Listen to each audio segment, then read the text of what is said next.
I'm a Pusey Fellow here, and I run now the Center for Theology, Law and Culture, and we are doing some public theology. There's a bit of law. We've just had a colloquium on the British Constitution and Christian theology. We'll have one on whether corporations are persons. Yes, but is the answer we're going to give probably. But if you want to dissent, please do join us in Hillary term. Information on the website, and culture will have Handel's Messiah here on the 10th of December as a public performance by the Luciad Choir, which is also a form of Christian worship where you'll be both an audience member and you will also be a congregant. So please do join. More about that at the end. Recollection Series is meant to recall the great themes and persons of Christian history and to give a little entry into discussions which can allow you, at whatever level you're coming to the discussion, to go a few steps further. That being said, I'll introduce Dr. Ralph Weir. Ralph and Mika and I have engaged in the incestuous practice in Oxford of meeting persons while you're up and then starting to collaborate and keeping it going. And the Humane Philosophy Project is one example of that, which we were part of the inception of, and they've taken it to great heights. And we try when we can and when the others are doing virtuous things to allow them to come and support them to do it wherever we are. So Ralph is coming to us recently from the University of Lincoln, where he's lecturer in philosophy. Firstly, he was at Reading studying philosophy, then came to Oxford at Blackfriars, where we were all together, students, where he did an MST in ancient philosophy, and then the BPhil after that, and finally to Cambridge, to Jesus Cambridge, where he did his PhD. And he is going to speak to us about in defense of the soul against modern detractors and ancient, perhaps. We'll see. So without any further ado, please welcome Dr. Ralph Weir.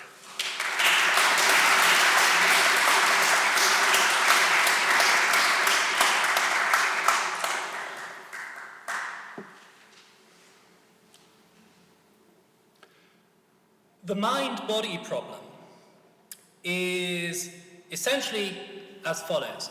On the one hand, you have regular physical properties. You have height, shape, weight, just like an ordinary physical object such as a rock, maybe something more complex like a clock, maybe something really complex like a bush. But on the other hand, you also have a whole load of mental or spiritual properties. So you have thoughts, intentions, beliefs, desires. You're capable of making choices and taking responsibility for your choices. Perhaps most vividly of all, there is something it's like to be you from the inside, as it were. We usually suppose there's nothing it's like to be a rock or a clock or probably a bush, but there is something it's like to be you, and mysteriously, there is something you for whom things are like that. Now, the problem is explaining what's going on here. Why is it, or how is it that you have such different properties? And there's a traditional answer to the mind-body problem, which says the explanation is that in addition to your body, you have an immaterial soul. Your body is the bearer, or the principal bearer, of your physical properties. Your soul is the bearer of the mental or spiritual properties. And perhaps when they're combined together, we can speak of the union of the two being the bearer of both. Now, as many of you are aware, this view, sometimes called soul-body dualism, is very unpopular in recent philosophy. Otherwise diverse movements such as Wittgensteinianism, Quinian naturalism, deconstruction, neo-Aristotelianism find common ground in their firm rejection of any kind of soul-body dualism. They don't always acknowledge that common ground. In fact, they often spend time accusing one another of being covert dualists. Nonetheless, officially, they all reject this idea. And this is not just a trend within philosophy. On the contrary, throughout the sciences, the natural sciences and social sciences and the humanities, one can find multiple examples of the anti-dualist trend. It wouldn't be going too far to say that we live in a pseucophobic age, and to some degree a somaphilic age as well. Intellectuals are constantly reminding us that we have bodies, but you're in danger of causing considerable consternation if you suggest that they might also have a soul. Now, I work to a significant extent on the mind-body problem, and I've come to view it as a kind of nexus of bad scholarship and wrong thinking, in large part due to the strange horror that present-day intellectuals have at the idea of the soul. And I'm very grateful to Jonathan for inviting me to come and tell you about this. I actually had the honor of being taught ancient Greek tragedy by Jonathan when I was a graduate student here about 10 years ago. And the report card was mainly positive. But it did say something to the effect of, Ralph needs to develop his nascent sense that analytical philosophy is not everything. So I'm not going to go deeply into the technical issues as an analytical philosopher might in this talk. Instead, this is going to be a rousing philippic full of sweeping generalizations and unsupported assertions, and I hope that's what you're expecting.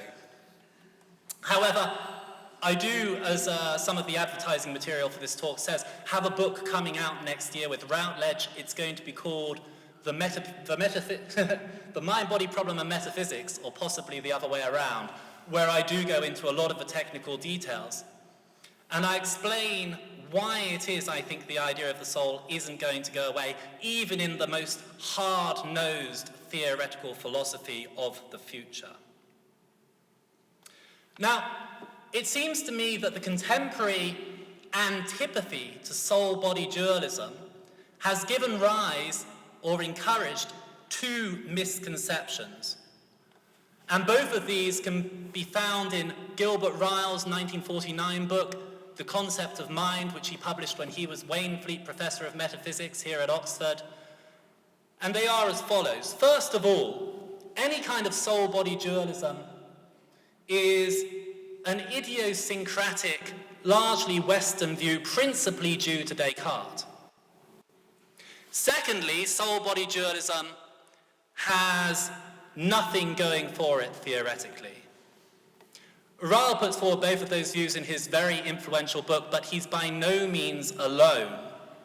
And I'm going to begin by talking about the first of these ideas, the idea that mind-body or soul-body dualism is a Cartesian idiosyncrasy.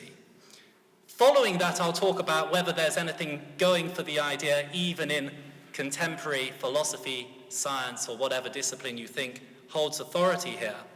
But I think it's worth considering the former question first about how common or unusual the view is, because it helps bring out what a strange place the idea of the soul has in the contemporary intellectual culture.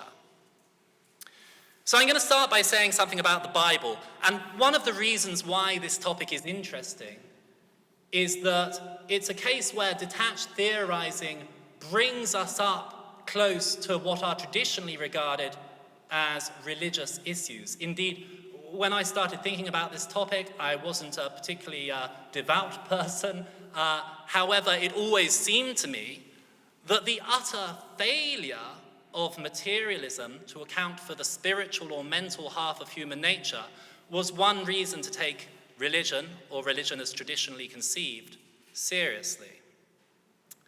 It came as some surprise to me, therefore, to learn that many of the leading contemporary Christian thinkers are no less fierce opponents of the soul than new atheists or postmodern sociologists.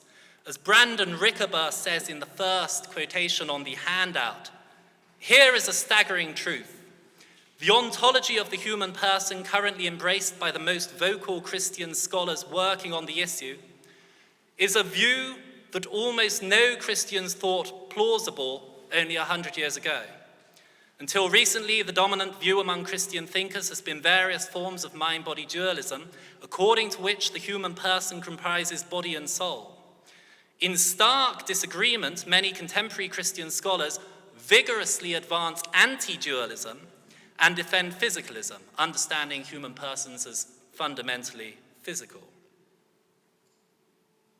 Now, this is surprising in part because it's entirely uncontroversial that from the Church Fathers onwards, most of the influential Christian thinkers have endorsed some kind of overt mind-body or soul-body dualism.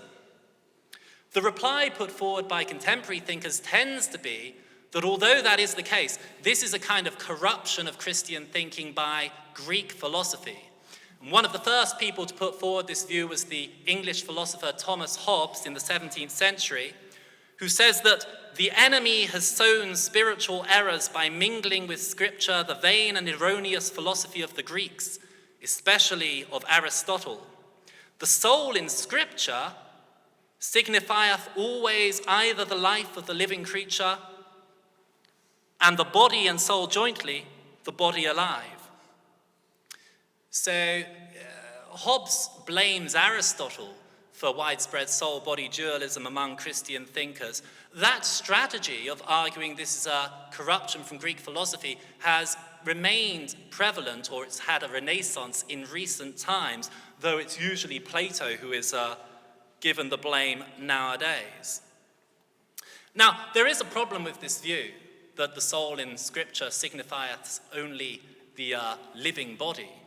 And that is that there are many, many biblical verses, principally but by no means only in the New Testament, which seem to suggest otherwise. So, for example, in Matthew 10:28, Jesus says, "Do not be afraid of those who kill the body but cannot kill the soul. Rather be afraid of the one who can destroy both soul and body in hell." Well, if the soul signifieth only the life of the body, that makes no sense, of course. Or Paul in 2 Corinthians 5:6-10 says, "We are always confident and know that as long as we are at home in the body, we are away from the Lord. We are confident, I say, and would prefer to be away from the body and at home with the Lord. For we must all appear before the judgment seat of Christ, so that each of us may receive what is due for the things done while in the body, whether good or bad." Well, if Hobbes is right, Hobbes is essentially an Epicurean, he thinks we're made entirely out of matter, then speaking about what we did while in the body and what we did afterwards, or being away from the body and with the Lord, would make no apparent sense. Now, this has come to be widely recognized in more recent biblical scholarship, as some of you will know. In particular, the great biblical scholar N.T. Wright, who spoke here, I believe, this summer, has done a great deal of work to show that not only the New Testament, but also many intertestamental Jews believed that the soul was sufficiently distinct from the body that, well, the person will survive bodily death and continue to exist in some way prior to any bodily resurrection. What's strange, however, is that neither Wright or other scholars who agree with him about this concedes on that basis that, of course, therefore the biblical view is some kind of soul-body dualism. On the contrary, Wright goes out of his way to resist any such idea. In a recent article, he argues that the biblical view is not dualism but holism, according to which the human person is, as he calls it, an ontologically differentiated unity. Now, I have no objection to the use of the term holism in this context. No doubt there are views of human persons that are more holistic, views that are more atomistic. But we shouldn't let ourselves suppose that holism in this context is an antonym for dualism. The antonym for dualism is monism. And of course, we can ask the question, is this a holistic monism, according to which there's only a material component? Or is it holistic dualism, according to which there's also some immaterial component capable of surviving bodily death? And Wright is very clear that he thinks the second is the correct answer. Now, this leads Wright to say some quite strange things, at least if you're coming at this from the perspective of contemporary philosophy of mind. For example, he says, it simply won't do to demonstrate that the New Testament shows awareness of aspects of human life which appear to be non-material, and to conclude from that that some kind of dualism is therefore envisaged. Likewise, he says, referring to Paul in 2 Corinthians 12, where Paul says he wasn't sure if an experience he had was within the body or outside the body, right, says the fact that Paul can consider the possibility that experiences might not have been in the body does indeed indicate that he can contemplate non-bodily experiences. But I don't think that one can straightforwardly argue from this to what is now meant by dualism in philosophical circles. Now, as I say, I predict that that'll sound very strange to anyone trained in philosophy.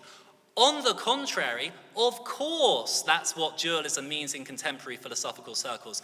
If I am in a philosophy of mind seminar and I say, well, I reckon you could still have experiences outside of the body, I will be immediately labeled as a dualist. And I know this because I do it regularly. Wright also makes much of the idea that the New Testament doesn't usually refer to this thing that survives bodily death as the soul or psyche. He says, Paul is of course clear about an intermediate existence, but he never names the psyche as the carrier of that intermediate existence. Had the earliest Christians wanted to teach that the soul is the part of us which survives death and carries our real selves until the day of resurrection, they could have said so. But with a solitary exception, in Revelation 6:9, they never do. Now, this is very strange. First of all, even if the New Testament never described the thing that survives bodily death and awaits the resurrection as the soul or psyche, that would be a perfectly reasonable term to apply according to one very prevalent use of that Greek word at that time, as the authors of the New Testament were well aware. Secondly, even if that weren't the case, the metaphysical implications are the same. We have a material, non-material, or non-bodily dualism. And thirdly, of course, the Bible, as Wright acknowledges, does use the term soul in that way, not only in Revelation, as shown by the quotation from Matthew above. Now, it seems to me, therefore, that we should call a spade a spade and recognize that, at least insofar as we're using the categories of contemporary philosophy of mind, any view on which persons survive bodily death in some kind of incorporeal state is a form of mind-body or soul-body dualism, and a much more robust form of dualism than that put forward by self-identifying dualists in much of the discussion today. And I won't go into this issue in any greater detail, but I do recommend the excellent work by John Cooper, J.P. Moreland, Brandon Rickabaugh, and others defending that conclusion. Now, something not all the biblical scholars are aware of is that this discussion is by no means unique. It in fact exemplifies a trend that exists throughout cultural studies, and I've chosen a few other examples to share with you here. So first of all, there exists a parallel discussion about dualism, about whether the Tanakh, the Talmud, and later Jewish authorities endorse some kind of dualism. And a useful example is that of Maimonides, the most influential Jewish thinker of the Middle Ages.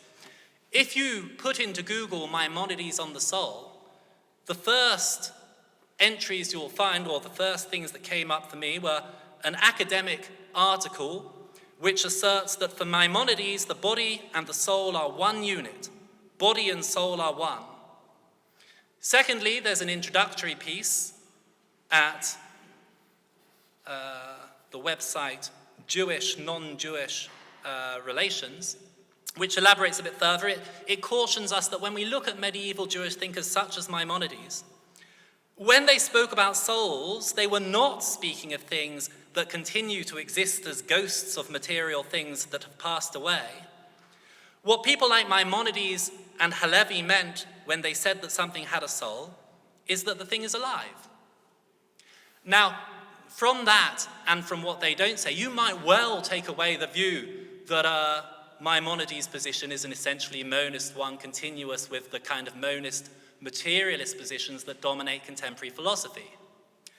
But when you look at what Maimonides himself has to say, in Mishnah Torah repentance, you get a very different picture.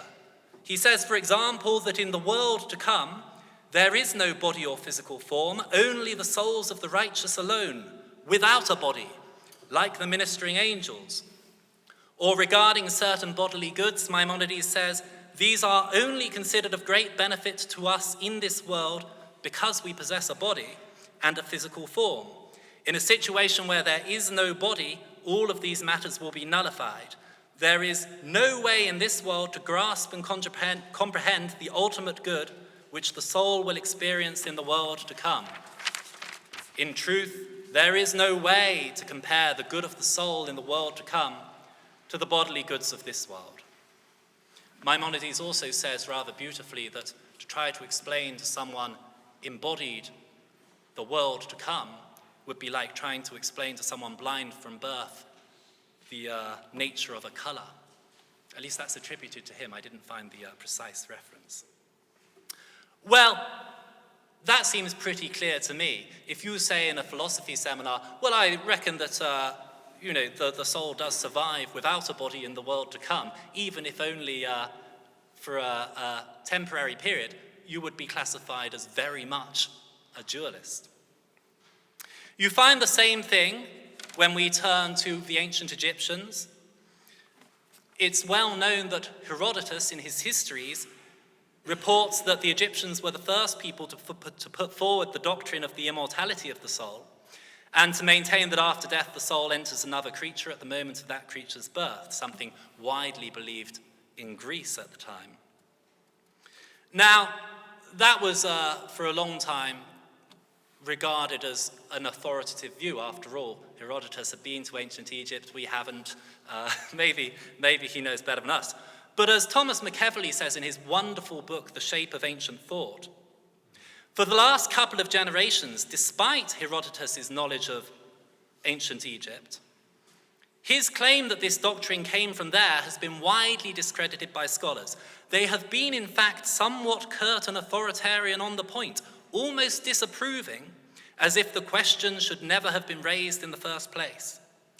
One says the Egyptians had no such theory, without arguing the point. Another says, also without argumentation, the Egyptians never had such a doctrine, and this is regarded as a closed question. And another, we now know that Herodotus was totally wrong. Metempsychosis is foreign to the Egyptians' way of thinking. Just as an aside, I think the idea that we could work out from our sources that some idea is so foreign to the way of thinking of a culture that existed for many thousands of years is kind of unlikely. Well, where does this come from?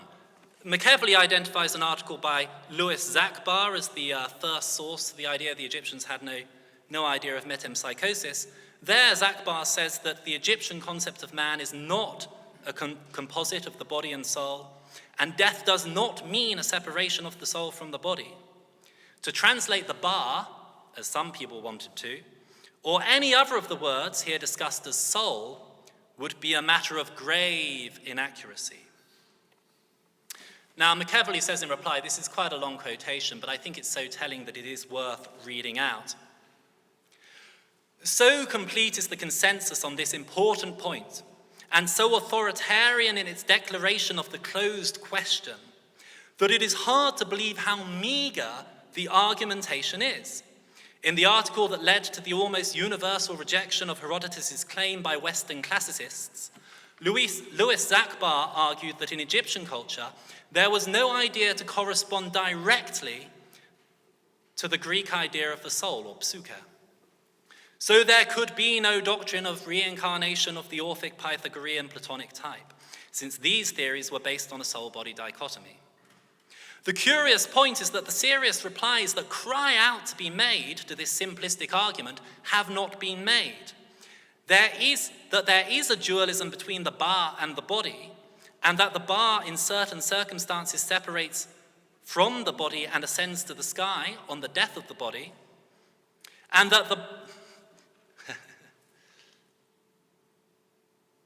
is undeniably true. The dualism is there. The Egyptians' way of conceptualizing the parts of the person was different to the Greeks, but it does indeed involve a dualism and a separation of parts, one invisible part, call it spiritual if you will, one visible part, call it physical if you will. Now, one thing I'd point out there is that it's a common and not very convincing strategy in cultural studies to argue that some culture has no conception of some idea or entity X on the basis that they have no exact synonym for our word for X. And of course, that simply does not follow. There's a wonderful recent New Yorker article by Nikhil Krishnan applying that point to studies of emotions across different cultures, which I warmly recommend. Another thing to take note of there is what Machiavelli calls the authoritarian tone of those scholars denying any dualism in ancient Egyptian conceptions of the person. Now, when we turn to the indigenous cultures of Asia, America, and throughout Africa, we find the same pattern. What we find again and again is a culture who unambiguously, quite clearly, have this idea that human persons survive bodily death and continue to interact with community in some way, or at least capable of doing so. And yet the scholars go to any lengths to present this as an essentially anti-dualist position that might act as a salubrious counter to the benighted dualism of Western thought. And I've given a few examples on the handout. So there's a great article by Edward Slingerland about the situation in the study of ancient Chinese thought. Slingerland says, an almost universally accepted truism among scholars of Chinese religion is that while Western thought is dualistic in nature, early Chinese thought can be contrasted as profoundly holistic. Now, we see here once again this use of holism as a contrast to dualism, and once again we can ask the same question, well, is this the sort of materialist kind of holism, where there's really only one part, a material part, or some material parts but nothing further? Or is it a dualistic form of holism, where there's also some immaterial person, spirit, or soul that can survive separately from the body? And Slingerland goes on to show that there's strong evidence from as early as the Shang dynasty that the answer is there is also the immaterial part, or the person capable of surviving the death of the body. And I don't think that's under the influence of Greek thought, given that classical Greece was several centuries after this. Likewise, by the time of the Han dynasty, the textual evidence becomes overwhelming, as Slingerland says. Ancient Chinese afterlife beliefs, as well as the belief in other supernatural beings such as ancestral spirits, nature deities, or high gods, were not only widespread but also fundamentally parasitic on some form of mind-body dualism. These beings were conceived as minds without bodies. You get the same thing emerging again in the scholarship of various indigenous African cultures. I've got a couple of examples on the handout. So one, Nelson Ukwame describing the Igbo philosophical anthropology. Ukwame says that Plato, Aristotle, and Aquinas were quite myopic, and this informs the interrogation of another cultural position, that is the immortality of the soul in Igbo African ontology. In Igbo ontology, there is no distinction between body and soul, and the attention is on man as a complete being. Death is not the separation of body and soul, as what happens at death is not explicit. Corporeal death is not the end of existence, but that death is rather a gateway to another realm of existence. Regarding Essen philosophical anthropology, Godwin Azenabor says, the author shows that the African theory does not take a dualistic or monistic countenance. Rather, it asserts a pluralism with a leaning towards a peculiar kind of monistic duality. By providing a more plausible theory with regards to the mind-body problem, with its pluralism and insistence on a reality composed of innumerable constituents, an African theory has important consequences for understanding reality. Now, these are interesting articles, and there's much in the details of Essen and Igbo philosophical anthropology that is worth paying attention to. However, it's quite hard to extract from these articles in what sense the views are supposed to be anti-dualistic. And some clarity can be gained from asking the question, well, do these cultures affirm the idea of person surviving bodily death? And the answer is, in both cases, as indicated in the first quotation, yes. Well, at least in the context of contemporary, present-day philosophy of mind, to present that as on the anti-dualist side is profoundly misleading.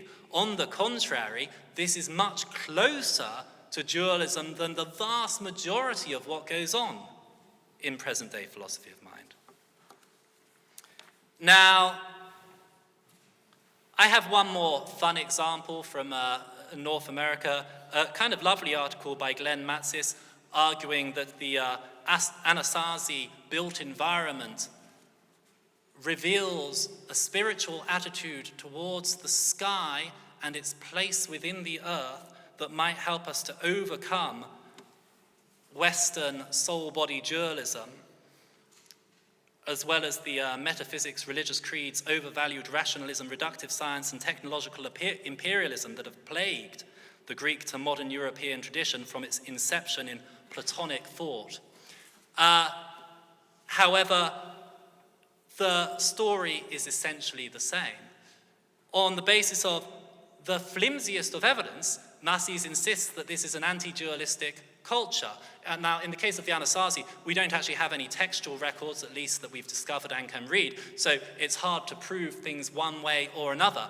But the idea that you can tell from the built environment of a culture that they're anti-dualistic seems fairly suspect. After all, can we tell from a Roman ruin whether it was lived in by a Platonic dualist or an Epicurean materialist?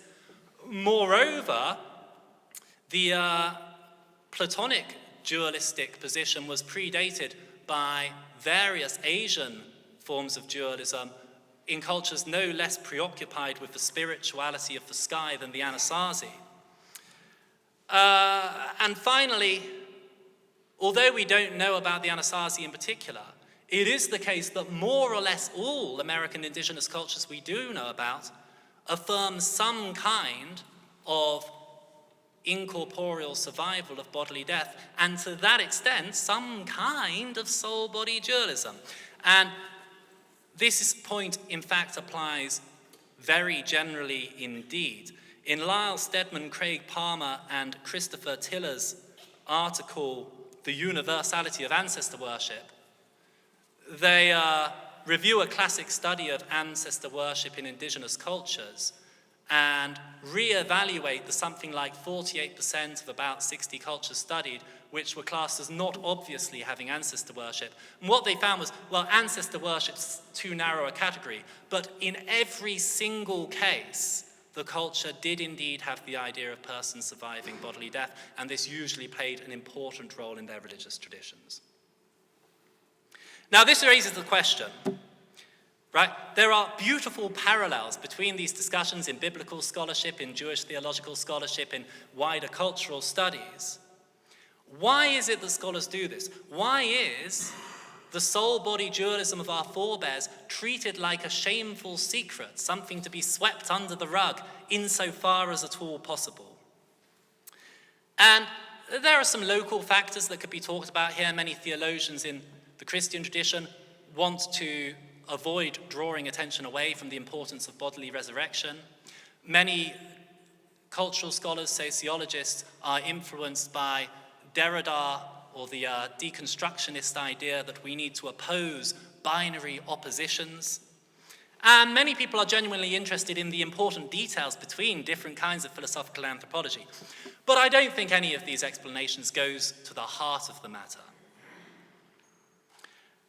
A better explanation, more fundamental, is the fact that all of these people regard soul-body dualism as almost certainly false. And at the same time, they want to present these cultures they're studying in a good light, whether it's for the purpose of vindicating Christian theology or doing down Western culture or whatever. They want to present it in a good light, and that means playing down any kind of soul-body dualism as much as possible.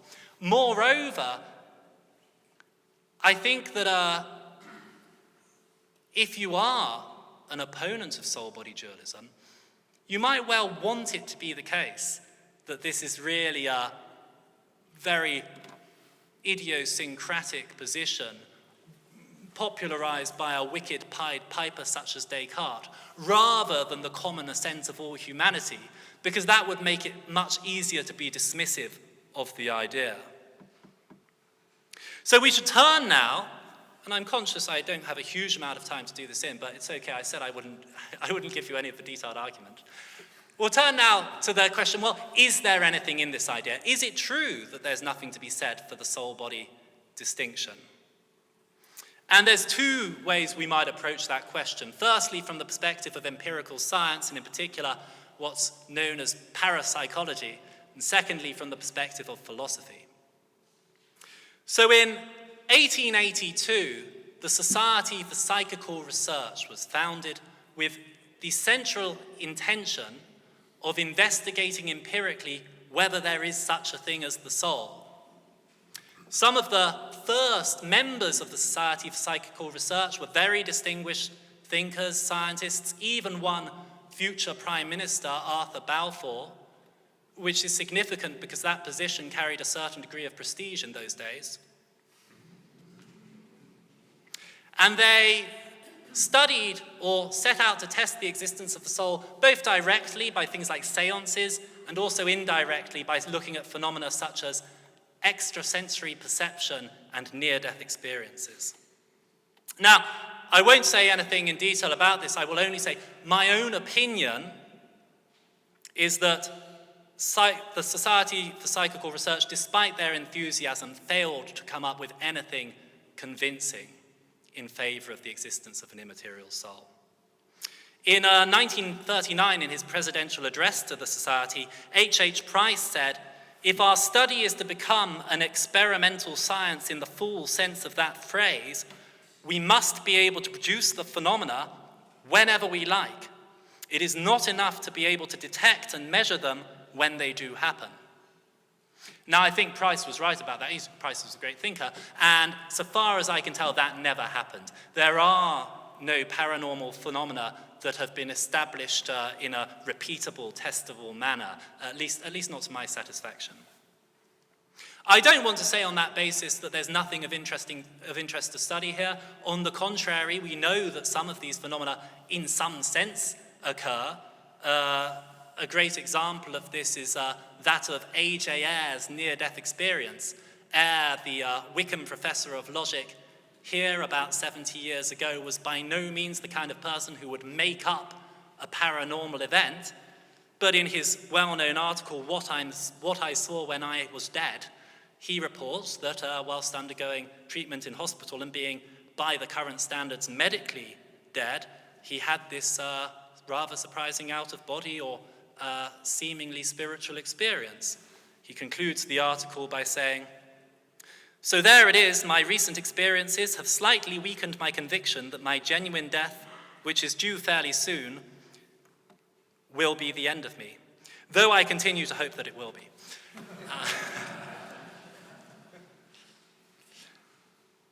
Neither do I want to disparage psychical paranormal research generally. I mean, I do think there's been, little evidence and much, if you'll excuse the strong language, twaddle produced by this research program, and perhaps even some deliberate deception. But then, as we all know, regular scientists lie too, as Liam Coffey Bright discusses in his very interesting recent article, Why Do Scientists Lie?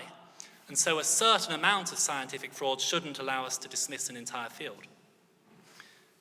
Nonetheless, I would not put any weight on psychical research in defending the existence of something like an immaterial soul. When we turn to philosophy, however, my opinion is that the situation is entirely different. Now, it did seem 40, 50, 60 years ago as though a materialist monist consensus were emerging in philosophy that might finally take hold forever. But these days, that is by no means the case. And this is largely to do with work in the area known as consciousness studies. There are some very familiar arguments for thinking that consciousness, the fact that there's something it's like to be you from the inside, cannot be accounted for by a materialist monist ontology. One of the most famous arguments often put forward in this context is the Mary argument. Mary, the scientist, knows everything there is to know scientifically about colour perception, but she's never seen colour herself. She's lived in a black and white room all her life. Well, when Mary first goes outside the room and sees the red tomato, the blue sky, it seems as though she learned something new that physical science couldn't tell her. And many thinkers continue to argue that this is because there's something new she knows about, the subjective interiority, which physical science has no way of getting at. Another well-known argument put forward by David Chalmers says that because we can make sense conceptually out of the idea of a physical organism doing everything it does without there being any experience on the inside, it follows this is a logical and hence a metaphysical possibility, i.e. the conscious experiences are something extra on top of the biological states. My own opinion is when sufficiently backed up, both of those arguments are entirely sound. I also think the case against materialism can be seen from the options we have in materialist theories. So essentially there are two ways you can go as a materialist. On the one hand, you can say, and I'm still just talking about consciousness here, although this point generalizes to other phenomena.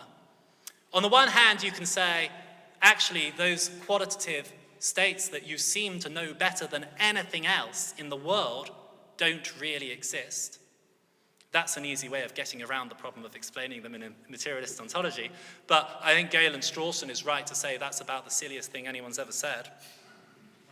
On the other hand, you can be what's known as a type B materialist and say they do exist and they are somehow the same thing as the brain or brain states or the nervous system, but uniquely for all higher level phenomena, we can make no sense out of why that should be so. And neither of those positions seems at all attractive to me. There is, in a way, a third position where you say these conscious states do exist, but you surreptitiously explain that when you use the phrase conscious states, you really mean some material phenomenon, like some functional process in the brain, and therefore it becomes very easy to explain how it fits into a materialist ontology. The former two approaches, I think, interesting, worth pursuing. The latter, I feel, maybe it's a little mendacious to proceed in that way. Now, increasingly, specialists in the philosophy of mind have taken the view that we cannot give a materialist explanation of conscious experience. We must posit something in addition to the physical world. We find here, however, a parallel to the anti-dualist bias I described in cultural studies earlier, insofar as, kind of amazingly, these theorists still do everything they can to avoid recognizing the rather positive implications this insight seems to have for the old idea of soul-body dualism.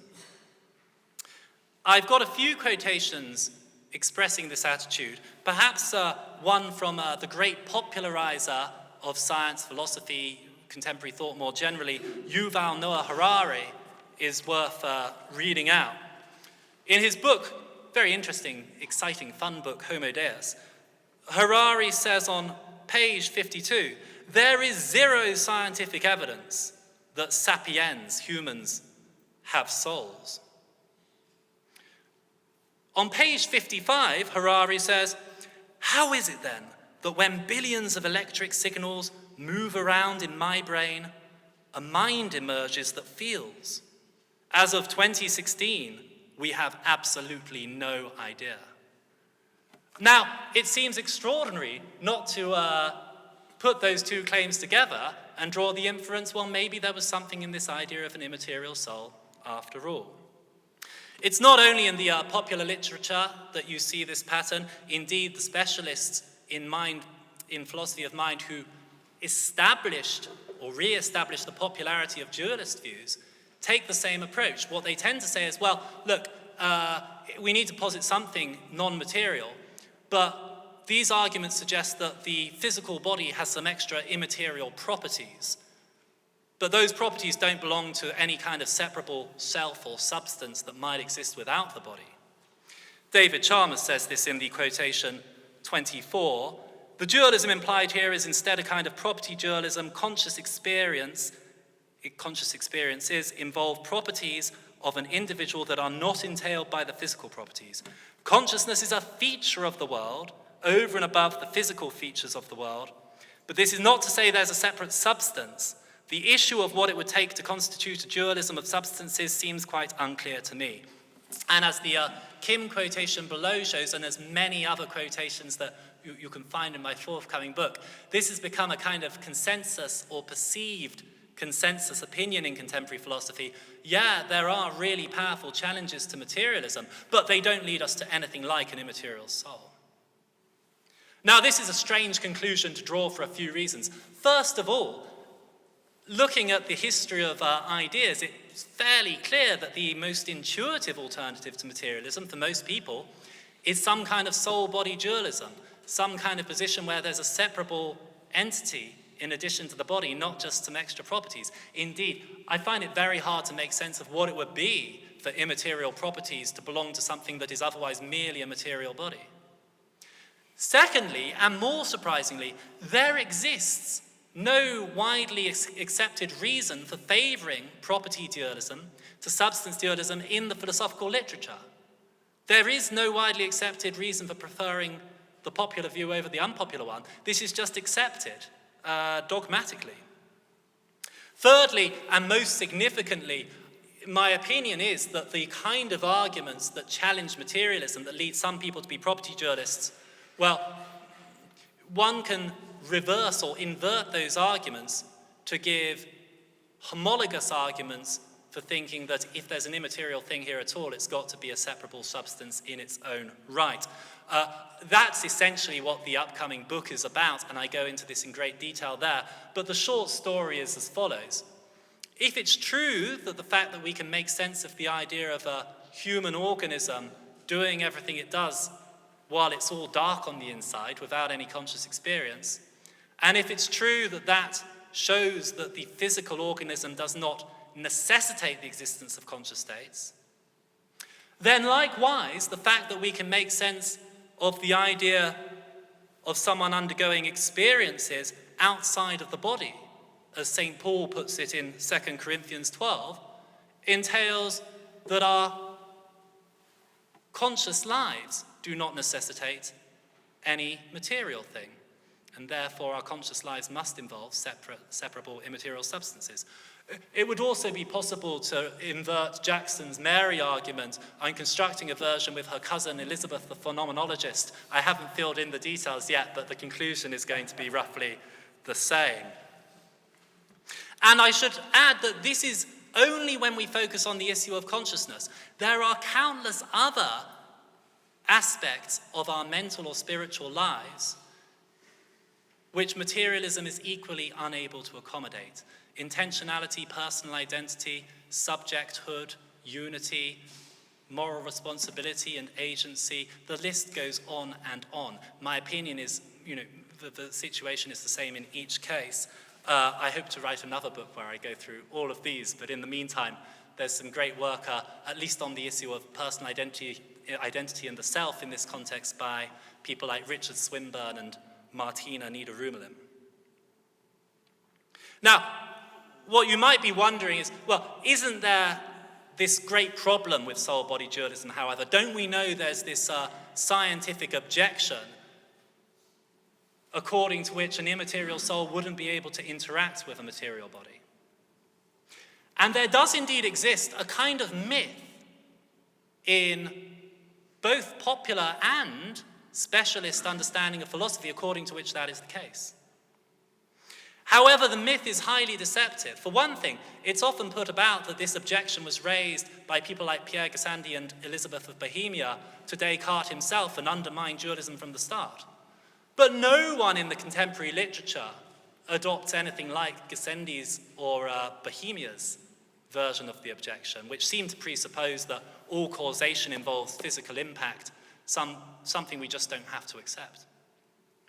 It is true that in the contemporary literature there's an argument known as the causal closure argument, and that is often put forward as a reason for rejecting any form of dualism. This argument says, in essence, that we know empirically that every physical event has sufficient physical causes that bring it about, and therefore any immaterial entity such as a soul would be a superfluity in the behavior of the material world. When I decide to wave my hand in the air, the physical world had already determined that that would happen. My soul could not make any difference to the course of events.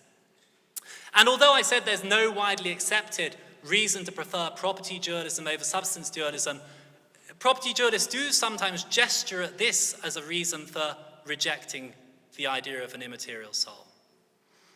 Chalmers on the handout says exactly that. Now, I'd say a couple of things in response. First of all, this argument doesn't give us any reason to prefer property dualism to substance dualism because, as Chalmers and Kim and other property dualists themselves acknowledge, the exact same problem, if it is a problem, applies to property dualism, right? If there are immaterial properties that make up my conscious life and immaterial things can't affect my physical behavior, then property dualism ends up making it impossible for my conscious mental states to affect the physical world just as much as substance dualism does. Furthermore, however, I would add that the causal closure argument is extremely weak. Why is it extremely weak? Well, because it is based on a premise that hasn't received anything like adequate empirical support. When people back up this idea that we know all physical events have sufficient physical causes, they tend to do so in one of two ways.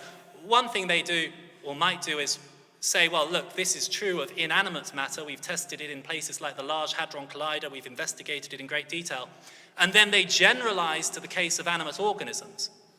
But of course, that generalization in this context is highly question-begging, because anyone deciding between dualism and anti-dualism has to be open-minded to the possibility there might be some extra influence present in the case of an animate organism.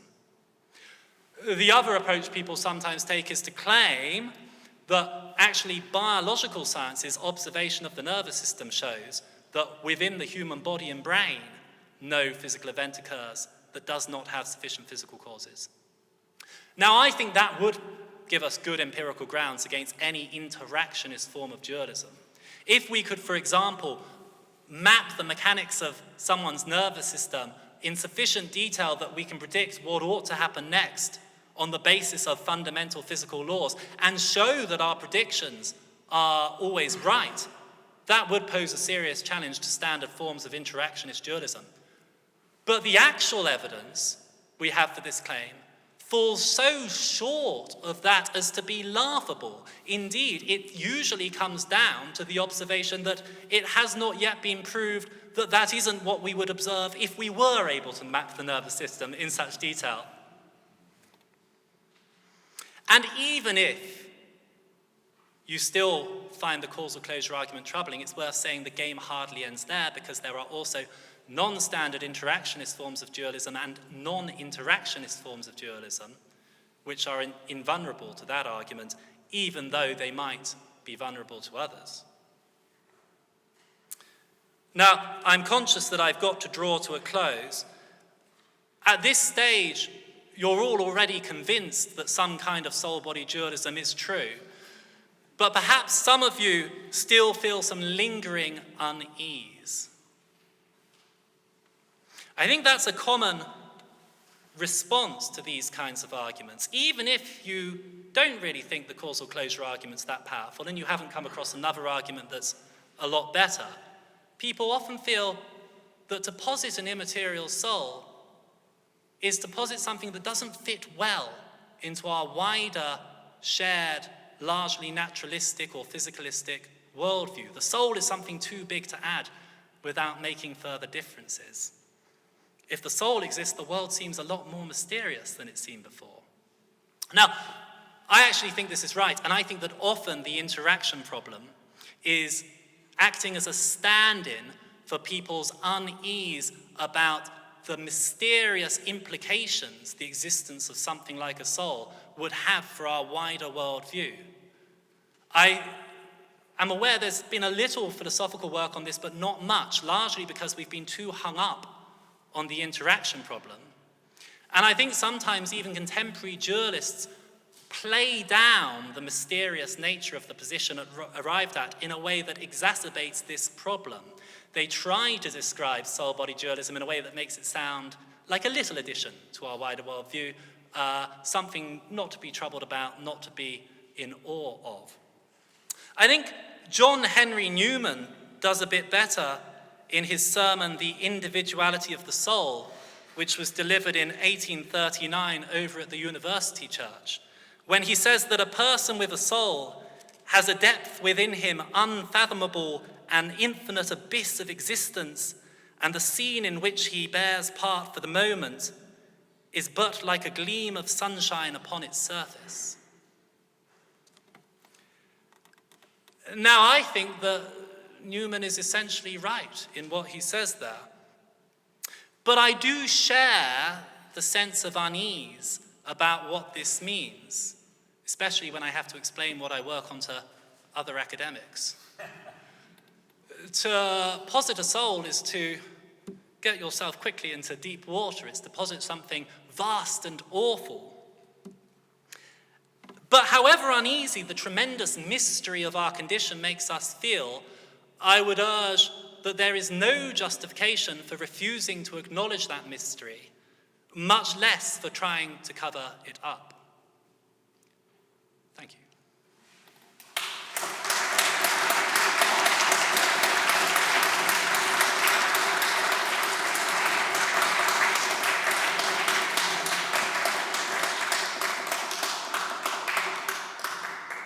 Thank you for this lovely talk from Dr. Weir.